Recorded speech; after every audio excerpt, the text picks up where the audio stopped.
Ricardo Williams. So Hello. Happy to have you on Culture Chat. Thank you for having me. Yes, I was excited because I live in Orlando, but in all honesty, I spend most of my time traveling around, and then in this world that you just literally walked into, which is Wallam, and I'm kind of really, you know, like if you would say like a bookworm, my head's in the book, my head's in Wallam. Like I'm just kind of here, so I'm not really up to date on all the happenings. And when I had Ricky, of course, of Tasty Chomps on the podcast, he was like, "Have you heard of Nerd Nite?" I'm like, "No, but it's right up my alley because I'm totally a geek." My podcast listeners know, you know, I love comic books, I like Star Wars, and I'm all in. So when I heard about Nerd Nite, of course, he introduced us, and then we started to correspond, and I'm like, yeah, well, I got to have you on because you are the host and the Nerd Nite.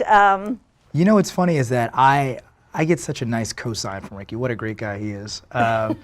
But I don't really see myself as being really the guy for it. I mean, I'm just the guy that makes sure that it happens. Yeah. But you know, Nerd Nite really works because so many people participate and they're involved. And essentially what it is, it's a monthly program where we bring together a couple of guest speakers and they nerd out about a topic they're most passionate about. So they prepare presentations, they kind of break down the science of whatever it is their specific topic is, and the audience engages them in the Q&A portion, and you know, people walk away learning something new from someone in their community. You know, it's not someone so distant or far away from them. And I'm just the guy that, you know, corrals them and organizes it, and maybe I'll say 5 jokes at the beginning, and then one of them will be funny out of the 5. You're like the warm-up guy. Yeah, it's like we'll just kind of set it up.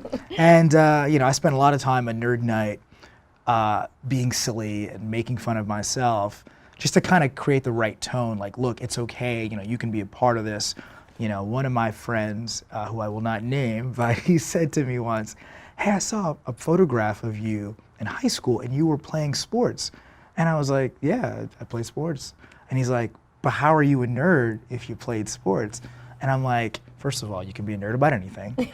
I was actually a big nerd about statistics when I was a kid, and like a lot of data. I would love seeing something happening at a certain time. I'd write it down, and what time it happened the next day, and write that down and say, which days did it happen before this time? Which days did it happen before that time? And try to like isolate the data and figure out what could that mean? And like things like that were really interesting to me. Okay. But also, you know, I played sports, and you know, I ran track, I played football, I played volleyball. I also read a lot of comics, and you know, loved Star Wars, and you know, the traditional nerdy things. I love those. But you know, the truth is, like, you can be a nerd about anything. Absolutely, absolutely. And so I really love this concept because it's so inclusive. You know, like most people, first of all, they have like Toastmasters and all these things, but where you get up and you have to be like professional, and it's kind of this like, oh, not judgy, but you know, you're basically trying to improve upon how you present and how you speak and whatever. But this to me just sounds like you kind of getting up there and sharing your passion, and the audience to me feels not as wild as like the Rocky Horror Show type of crowd, but you know, where everyone's just like gunning, like happy for you, like they're up there and they're supporting you. I mean, I saw some pictures, some people like cosplay out, and I love that, you know, and so I think that's why I had that in my head. But I love how inclusive it is. How does it work? Like, basically, do people just like pitch ideas to you, and then you or do you look for certain things that you're like, oh, this Nerd Nite, it would be really cool if we had a, you know, Star Wars guy, and then I'm sure you could be like, anybody knows Star Wars, and you get like 800 submissions. But how does that work? It's a little bit of both. I mean, we've been going on for about 5.5 years now, and I think we've developed a good base where people know what it is, they have a good idea of it. And there's some recurring people that come to almost every one, and they know what to expect. They also know what it entails. So I have a sign-up form, a link to a sign-up form on the website, and people sign up to be a part of it. And there are those special events or like special kind of things where it's like time sensitive, where I'm like, I would love to have someone do something like this. You know, like when you know, when The Last Jedi came out, I'm like, well, can I find somebody to do something that could tie into Star Wars? Or if that isn't possible, what I'll do is I'll have my opening and closing segments, and I'll include something. You know, like I do like a top 7, similar to the great David Letterman's top 10 that he did on his legendary show. The reason why I was actually thinking of stealing that and years ago, and I'm like, well, I only had 7 things for the segment, so I just called it a top 7. So that's how that started. But Yeah, I mean, it's a mix between wanting something, having like a general outline of the next season or the next year, and then thinking what is time, sensitive or relevant, and that I could put in, but then also mixing in the people that want to be a part of it. And the form is really detailed, so it's like, what is your topic? When are you available? So that it allows me to kind of look at things, step back and look at something and know where to put people. And I'm happy to say that we're at a point where people have to wait a little bit. Even though we're every single month plus special events, so many people have signed up or reached out, and they're all wonderful. I've never really turned anybody away. There's been a couple of folks where the topic wasn't quite nerdy in terms of like, it was more of like a when you go on a vacation and you show everybody your photos of your, it's like kind of like that. Right, it looks too personal. Yeah, it was like, it's not really a Nerd Night talk, it's more of like a show and tell that you're doing. So it's like. I was going to say, now what qualifies as nerdy? Because earlier you were like, well, I played sports, and people were like, you're not a nerd, you're not nerd enough. Like, is there like a green, red, yellow, nerd? Like, something they can learn from it. If it's just like, this is a photo of me when I was in the south of France. This is a photo of me in Morocco, like that kind of slideshow effect. And it's like, we had somebody do that once, and I hate to call them out, and I won't say by name, obviously, but and it was just like, you just totally lose the audience. Yeah. And like, are you just gonna show me cool things that you did, or am I gonna learn something new? Right. And that's really the point of it, is like, if someone can walk away having learned something new from what you just presented, and make it interesting and fun, it doesn't have to be a lecture. I mean, there's been times where we've had folks who were more of the lecture-y side, because we've had professors, and that's their jazz, but it's meant to be fun, that's why we do it in a bar atmosphere. We have people drinking, I drink sometimes. Yeah, well, when people are drinking, the audience is a lot more forgiving. Yeah, true, yeah. And they'll call you out. I've seen people say the wrong thing. They're like, no, you know what, that wasn't called that. Actually, Pluto's not a planet anymore, so you can't say that. And they'll just jump out. And I mean, it kind of is daunting, because I imagine the title alone, Nerd Night, your audience is kind of drawn to it, like, oh, okay, what's this going to be about? So I imagine it's not just this like audience that's kind of unknowing or not informed, like they're usually. And now, do people know what the subjects are before, or is it kind of a surprise? They do, yeah. I always announce a couple weeks before. Sometimes we do it till about a week before, just because I want to make sure that the speakers are well prepared, and like the content we put out, like if I put a description of their talk or the title of their bio, so it's when they're ready, so we have it then. But they always know beforehand. Okay, so whether it's 24 hours beforehand or a month beforehand, it's out there at some point. Yeah. And typically, how many people show up to like a Nerd Night? It depends on the venue. If we use Stardust Video and Coffee at Audubon Park, which is one of my favorite spots in all of Orlando for very many years, it's just really a part of the history and culture of Central Florida. When we use that place, we pack it.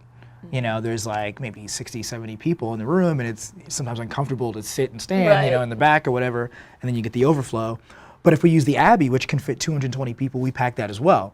So I always make sure that the right event is at the right venue. Right. And sometimes there's events where maybe you'll have a speaker or a topic that is ideally going to have a bigger draw. Right. If I organize somebody to talk about how a chair is built, that's cool. But maybe that's not going to bring the same large audience as like Amanda, who created the Nasty Woman shirt after the 2016 election that went viral. Right. So she's has a bit more of a following behind her and notoriety, so she's going to bring that larger audience. Right. So. Okay, so yeah, but that sounds like kind of fun, because it's not always at the same place, and that kind of like changes up the atmosphere, and there's like a little bit of creative planning that has to go behind it, because you're like, well, it's not like you just have these speakers and here we are and the projection, and it's very like, it seems like it's organic. I try for it to be just really well thought out, but not seem too overproduced. Like, it needs to seem like relaxed and laid back when you're there, but there's definitely a lot of thought into who speaks at which month, which time, and who goes first, who goes second, and who goes third, or what I say in the opening segment to lead into that first person. And in my view, that all goes into having just a good show. Right. And we use the term event, but in my mind, I always approach it the way I would a performance, almost. Like, I write things for myself to say, and then I rehearse them. And then then I create the slides. Yeah. And it's very similar to putting on any production where you conceive something, you write it, you organize the right people to work with you, and then you rehearse. I don't make them rehearse because that's not their job to do that. But rehearse, and then you finally perform, and you hope to God that you get a standing O or something. Hope everything works out. And I look at it as a show, and Right. it's very important to really have it well thought out. And that actually works really well because it's pretty cool that you have been able to find something that you really enjoy doing, that you feel, and it's also awesome for the community, but it also kind of plays into your background because I understand you're like a filmmaker, a musician, Yeah. you're kind of used to being on stage, have you? I mean, you, I guess, started out in New York. I did, yeah. Well, I grew up in New York as a kid, and then we moved to Florida when I was in middle school. And it was a huge change because in New York, no one talks to strangers. No, it's dangerous. You're taught to okay, go straight to school, don't stop. Someone asks you for anything, you just keep walking, and memorize these 8 phone numbers, just in case something happens. But in Florida, people aren't like that, especially in the suburb where we lived in Altamont. It was pretty much like people would nod their head when they see you, and it's like, what are they doing? What do they want from me? Is there something on my face? That is so funny because my husband, who grew up in Brooklyn, East New York, he had the same experience. Like he moved his last year of high school, and it was like, why is that guy looking at me? Why is that guy trying to start? They were suspicious, so he shared a lot of that same, kind of vibe where it was just this contrast. It's weird, yeah. But at the same time, I adjusted, pretty quickly, and I found my groove in certain areas, and I'm happy to say that I had, about 2 or 3 teachers from middle school and high school who just really took an interest in my future and really cared about me. And I had one guy, and I'll never forget it. His name was Mr. Lowell, and I didn't think he liked me at all. I was in 8th grade. I thought he couldn't stand me. And then one day he pulled me aside, and I'm like, oh God, what does this guy want? He's always messing with me all the time. And he goes, so the Teague News Network is looking to bring in some more. Teague was the name of our middle school, to bring in some more people, and the real reason is they wanted to make it more diverse. But he was like, would you be interested in doing that?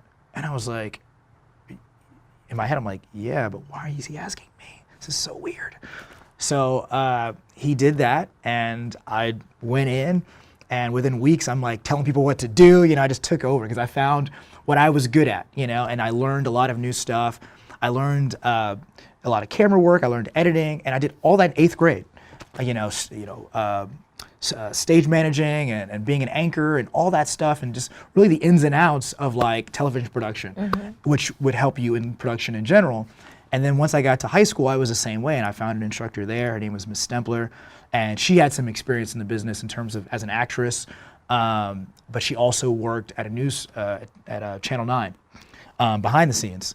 So she had a lot of experience, real world experience. She was very passionate, very tough, but her and I just immediately connected. No matter how tough she was on me, I understood that she just wanted me to be successful in all the things that I was doing.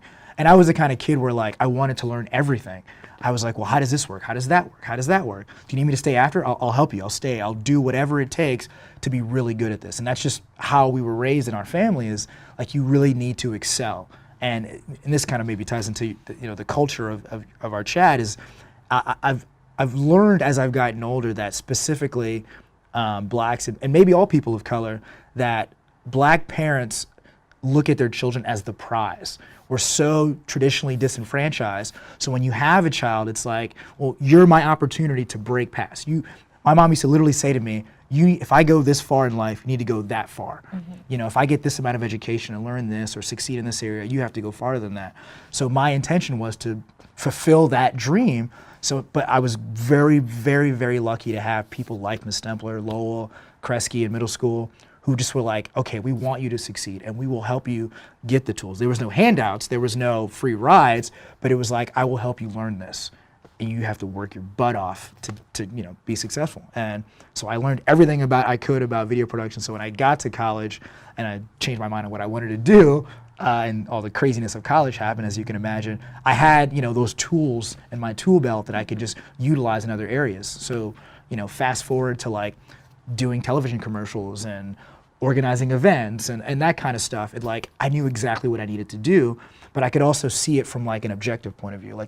When you are in a managerial position, you need to know how every role works within your tenure. You know, Right. everything under you need to know how everything works. And maybe you're not the expert in that area, but you need to understand it. So being a lead organizer or a host, I know all those different roles because I had people that taught me the nuances of that. And my mom, who was like, you can't screw up, pretty much. So Don't screw this up for us. yeah. Well, I do find that fascinating because you're right. And on the show, I have a lot of people from various backgrounds. And I do find that like parents generally not just want what's best for their kids, but want more for them than the opportunities they had, which is probably a big reason you moved from New York, no? Yeah. Because I understand like that whole like wave of people moving from New York is their kids need to be in a safer environment. And I'm sure, where are you from in New York? Brooklyn. And from Brooklyn, oh, that's right. We from Brooklyn? we were in an area where like our specific block was great. We knew all the neighbors, everybody was good people. But I mean, you have to imagine, if you can imagine, you know, we're essentially in an impoverished area.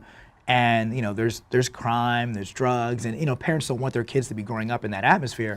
So I actually went to a school way up in Manhattan. It was in 45 minute to an hour commute because my mom just refused to have me just go to any school. My husband, you guys live on the same block? He was like, he has the same story. He's like, I had to take, you know, and it was like, it could only stay on this side of the street. You know. Wake up at 5:30, or you leave your house at 5:30 in the morning to get to school, you know, in Manhattan because this commute is so long. Yeah. And she was just very intentional about my resources and my safety, and sometimes too protective, but you know, in a lot of ways it really benefited my life, and I understand my values are really set by what she put forth for me. But coming to Orlando, specifically now you just called out Altamont Springs, that must have been a very vanilla transition for you. Because I mean, in New York, obviously, you know, you have a lot of blacks and Hispanics, but like also there's Chinatown, there's, you know, it's very diverse, you know, you it's have, like, so the different. access to like different cultures. Yes, exactly. Whereas like kind of here over time, but I mean, this was in what year did you kind of move here? We moved here in 1996. Okay,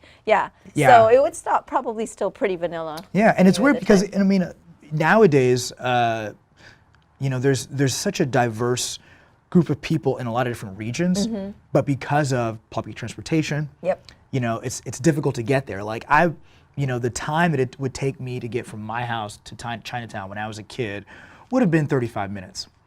The time it would take me to get to like, you know, the Vietnamese community on Colonial from where I lived in Altamont was probably about the same amount of time, but there's no access to public transportation to get there. So you're siloed in your little Altamont world of just like, you know.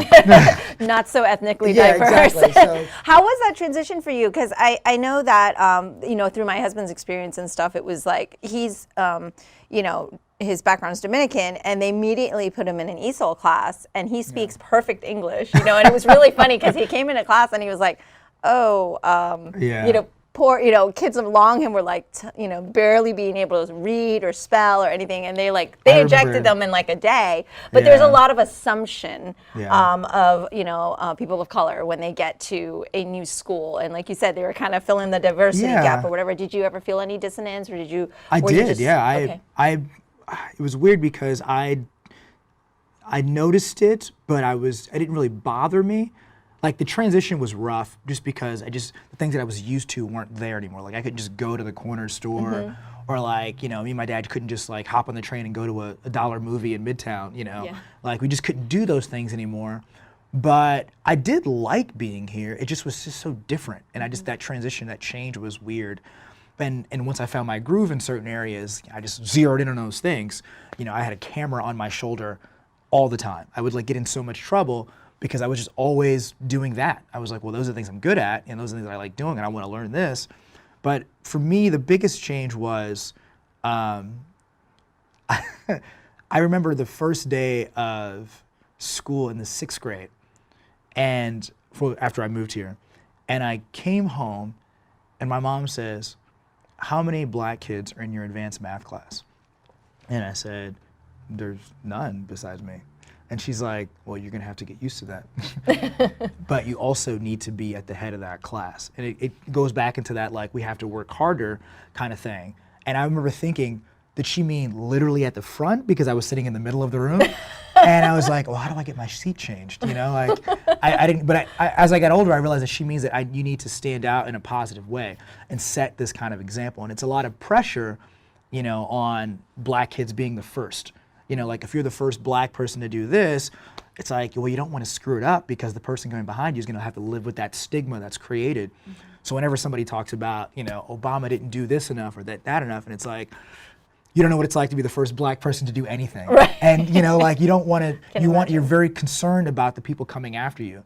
And well, his situation is very specific, obviously. Politics is more complex, but in general, when you look at his life, it's like he was always the first black person to do this, or the only black person. And that amount of pressure, that's really the hardest part, is trying to live up to that expectation of, you know, when white folks will say, well, this person speaks really well, or they're articulate.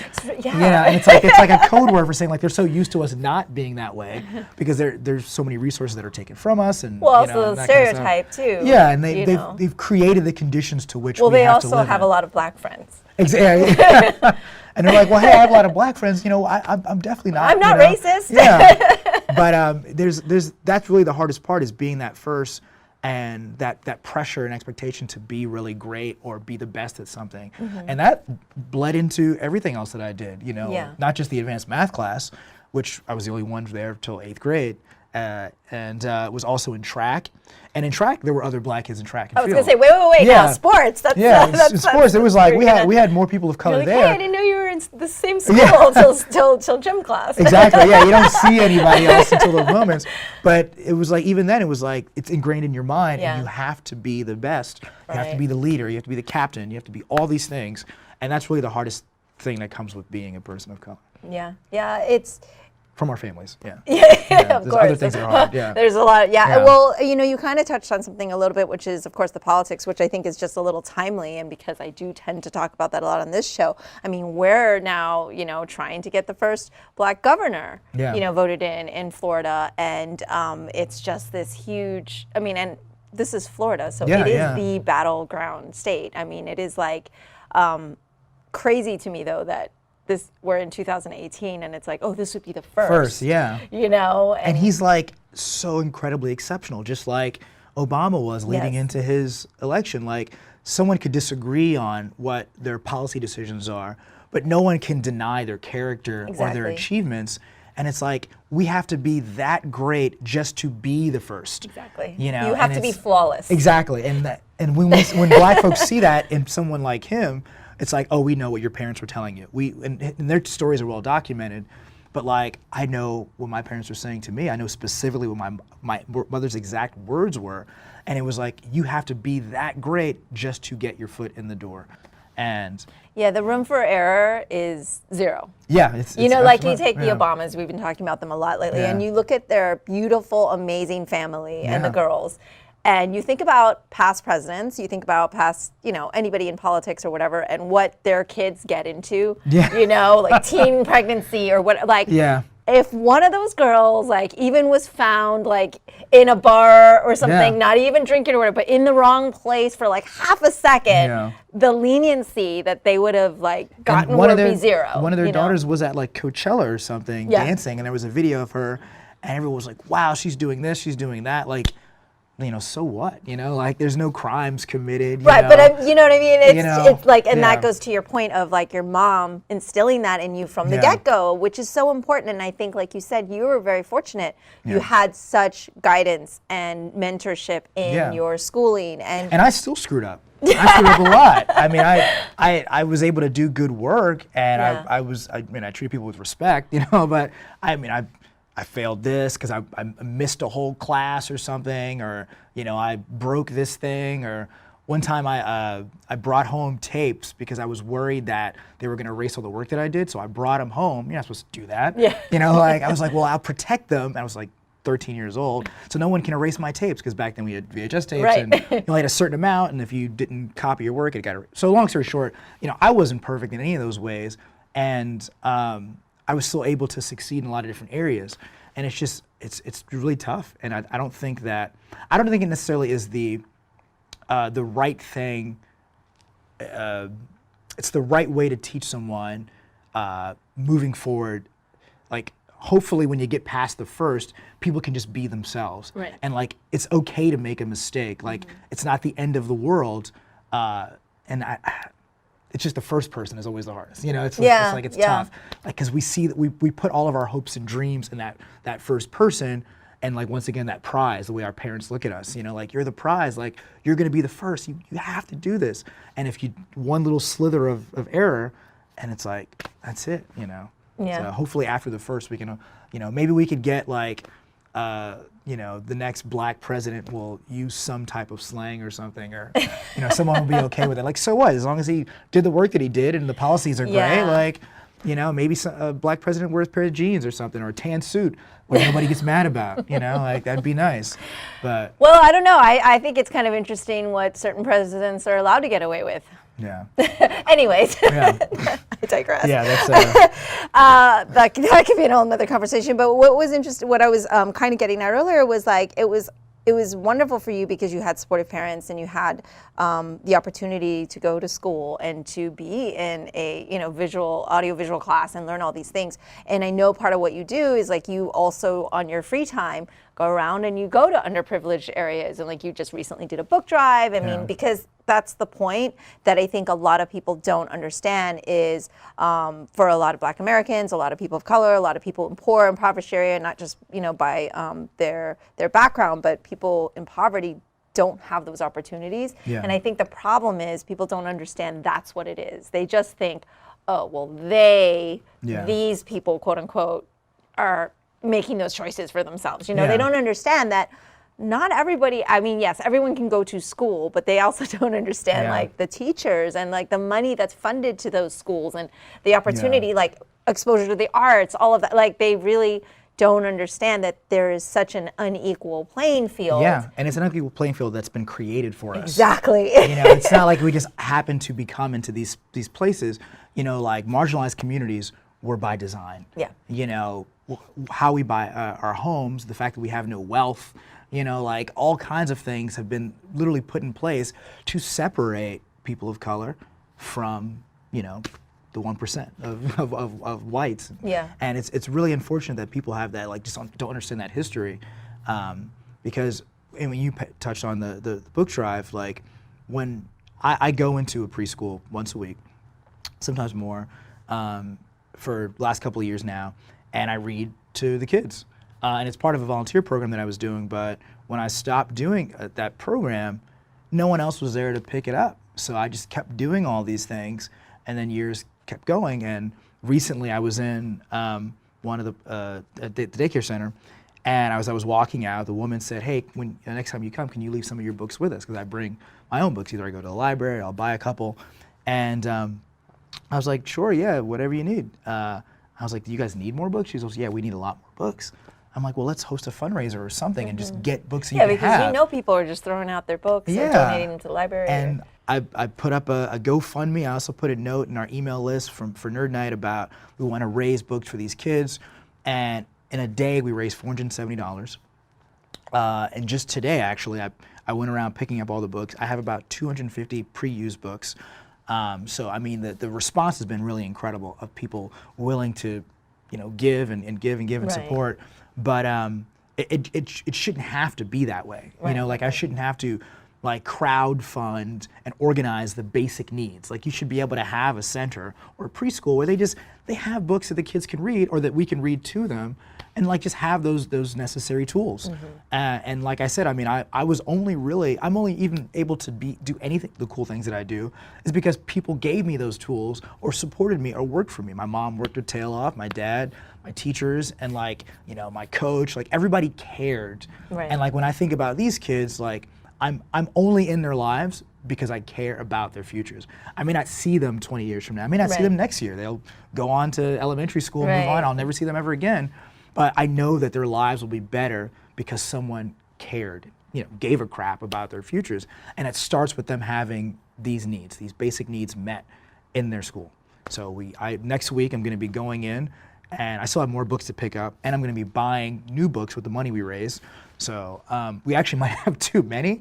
So I was considering calling some of the other centers and seeing if they had a need. And or maybe there's other things they need other than books or with the funds and stuff. But that's awesome. I mean, I think it's so great that you're able to kind of take your experience and then apply it. And what I like to say is like pay it forward, because I educate in terms of martial arts, and I go through these millennials and the teens and the kids. Like, look, you're never going to come back and thank me for all the things I'm trying to give you in terms of the discipline and the focus, but please pay it forward. Like, go forward with what you're given, and then as you move through life, do something really good for someone else, you know? And if we're all doing that, then, hopefully eventually, but like you said, it's so unfortunate that the bare essentials are just not there. And then you see that in so many communities, because I know you said, I saw on your site you were in Paramore, and for those of you in Orlando, it's a traditionally impoverished area, and by design, and that's. But I live downtown. I live pretty much in the downtown area for the last couple of years, and it's crazy to think that just like a couple blocks over from people that are making great amounts of money and having great apartments, there's just this entire community that's hurting because of the systematic implications that have been put in years before. So when I was first doing this program, I'm like, I want to be in this center. I want them to see a positive male role model. I want them to see that. I want to be there for them as much as I can. But I also want to put my money into this community. That's where I go get my haircut. I got my haircut there today, actually.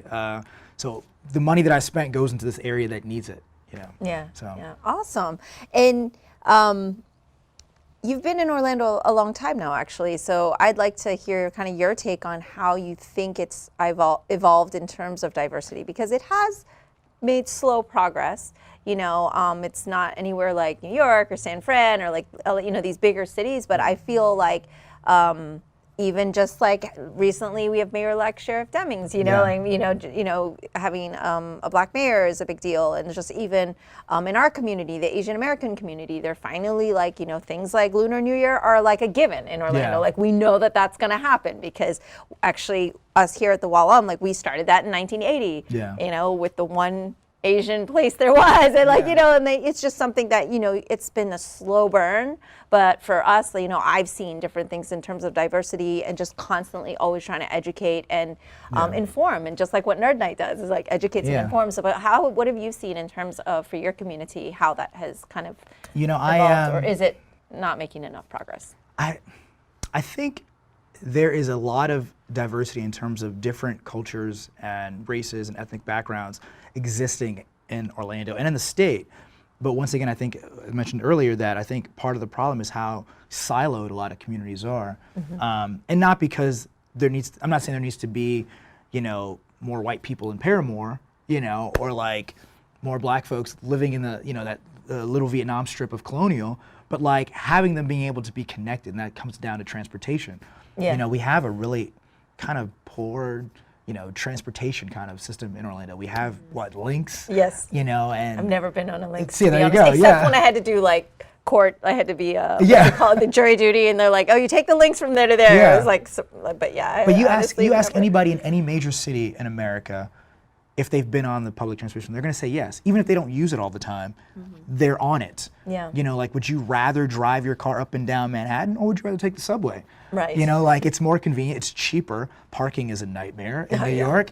But in Orlando, it's like we really have to rely on cars. And if people are making incredibly low wages and living really far from their jobs, like the little bit of time they have is not spent traveling around the city. It's going to work, coming back home, and they're tired, And Florida Orlando specifically is known for stagnant wages, and everyone's always talking about job growth, but like what kind of jobs are coming to our city and to our state? And a lot of them are low-wage jobs, and you have people that their only way to get around is by car. And some of them can't afford a car, so it's like, or they can't afford the gas or like the amenities that you need to have in order to be able to drive. And I think we have a lot of different really strong, like ethnically diverse groups in Orlando, but people that are on one side of town, it's difficult for them to get to another side of town outside of work if they're working 50, 60 hours a week and you don't have a car.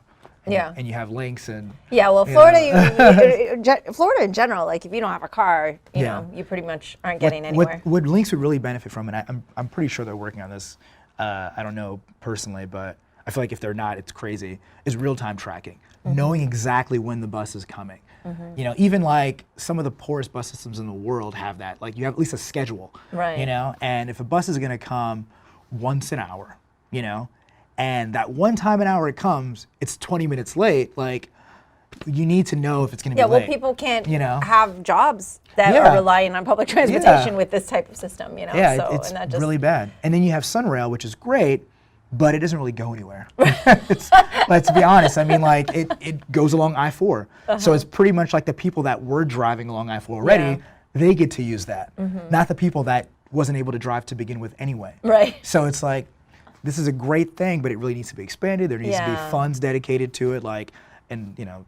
So yeah, we have a lot of great communities in Orlando. We just need to provide more services for them to be able to utilize so that we can connect them better. Yeah, I mean, there's definitively room for growth, you know, but I found it, you know, you're talking about bringing people together, and that's kind of what Nerd Nite does as well. It kind of is like, okay, you know, you're really strong on mentioning like it's for everyone. It is. You don't have to pretend that you're like a nerd in meaning an expert at something, right? Yeah. It just means you can kind of have a love for it. Yeah, it's more so about your passion, and that's how I've always defined it. You know, people always say like, you know, again, well, you know, what makes you a nerd, or like, what is so nerdy about this? And they think it's a lot of the traditional stuff, and a lot of that stuff is in there. Like I said, I was a big comic book fan growing up. I still am. We gotta talk comics real quick. So name your top three now. Or what writers are you? Are you still reading, or you're? Grant Morrison's one of my all-time favorites. Okay.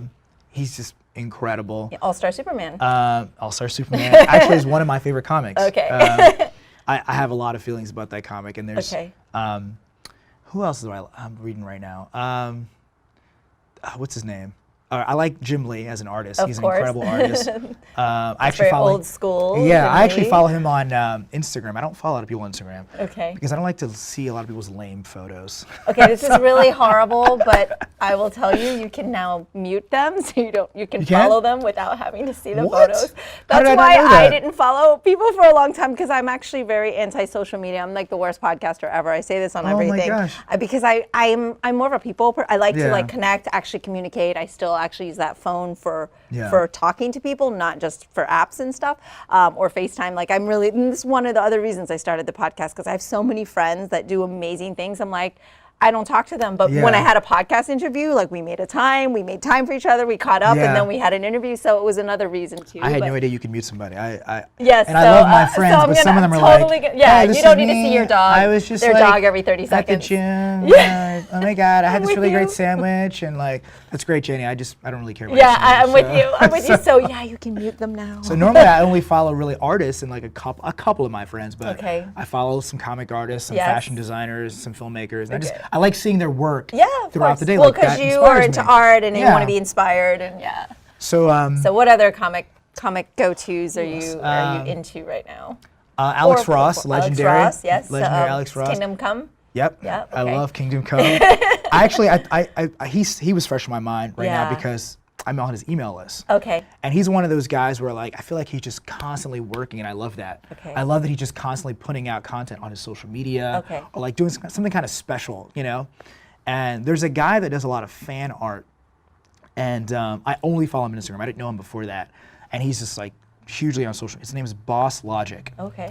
I don't know if he does anything outside of that, but someone had shared it with me. Yeah. I follow him on Instagram and Twitter, and we always share stuff on Nerd Nite because it's just so incredible. Right. But what he'll do is make fan art and stuff like that, and if the Avengers are coming out, he'll make his version of the poster or whatever. Or before Captain Marvel came out, he was like, this is what it should look like, and then it actually looked very much like what he designed. And so yeah, those are some people that I follow, but I love their work, you know. And, and I kind of like peek at like other new stuff that is coming. Like the library, which a lot of folks don't know this, has a great collection of comics. And you can get it right on your iPad or iPhone or Yep. whatever too. You can go to Hoopla or Libby, Yep. and this is where I'm really excited because I'm like, I pay a lot of taxes. Yeah. I don't have children that are going to public school. I totally believe in though. I totally believe I should be paying those taxes, but I'm like, darn it, I get a lot of stuff from the library now, and audiobooks. It's so awesome. But I really love Stan Sakai, and he does Usagi Yojimbo, and they have all of it. They have like almost all of it on Hoopla, and so you can actually see it digitally, which is really cool. And so I kind of have like that on the back burner. But